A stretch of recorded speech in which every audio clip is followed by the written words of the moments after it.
Hello everyone, this is Ralph Jean for Self-Taught POLYGLOT. This is my second video on the channel on about the mini series on learning Creole.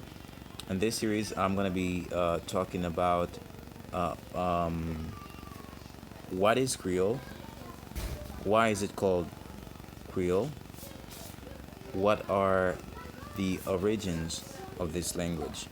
First and foremost, Creole is a term used by linguists to explain the mechanism of two languages that are put together and through social interactions and give forth to a third language different from the two previous fundamental ones, and they call it Creole, especially when it's based in a special community, in a special place, geographical area.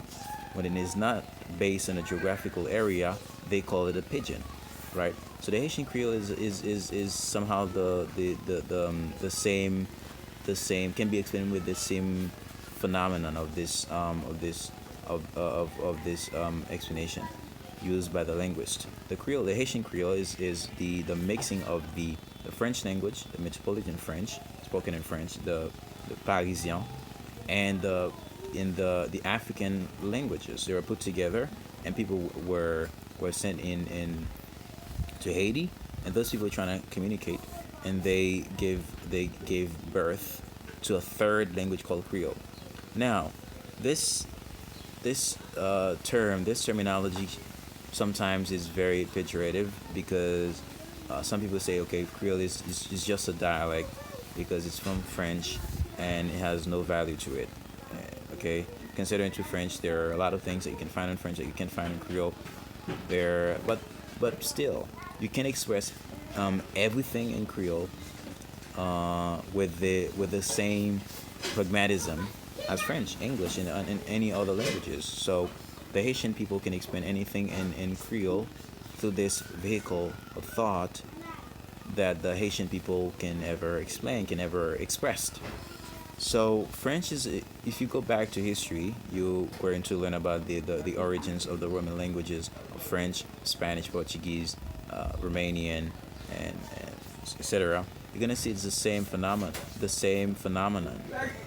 The Latin was a vulgar language spoken in Latinum. Latin gives through times it gave birth to two different usage, different types of Latin. One called classic Latin, and in Latin we call that sermo urbanus, used by the writers like Cicero, Caesar, Virgil, and the other was called vulgar language, vulgar Latin, which was sermo publius, used by the people, the rabble, right, the populace, the people of the country, and this gave birth to what we call the Roman languages like French, Spanish, Portuguese, Italian, Romanian, etc. So the same phenomenon that happens with French, it happened to Creole. That doesn't make French a dialect. If you say dialect from a linguistic perspective, that doesn't make French a dialect. It makes French is a language of its own, like Creole is a language of its own, right? A dialect is totally different. People say like a dialect is just a dialect is a language that is used that doesn't have a judicial status, right? Yeah, yeah. But a dialect is a language. A language can be a dialect. For example, French that is spoken in Quebec, Quebecois, is a dialect. Is a dialect in which in the sense that is a variation of French spoken in Paris, right? If you consider French spoken in Paris the metropolitan French, therefore the French spoken in Canada, especially the Canadian French of Quebec, Quebecois, is the dialect of the metropolitan French from Paris, okay, le Parisien. So this is what I have to explain, what I have to say about the Creole language and its origin and why is it called Creole. Now, Do we have to keep calling it Creole? There are a lot of linguists. They say, some say yes, because we can still keep it. It's attached to our identity. Because in Haiti, when you say Creole, it doesn't. It's not only the language. It can be something. It can mean something that is natural, something that is from the rustic area, something that is true, authentic, right? It has a good connotation as well. So yeah, we can keep it. We can just let go of the history, okay? But that does not mean Creole a dialect. It's a language of its own. All right. In Haiti, we have two official languages: French and Creole.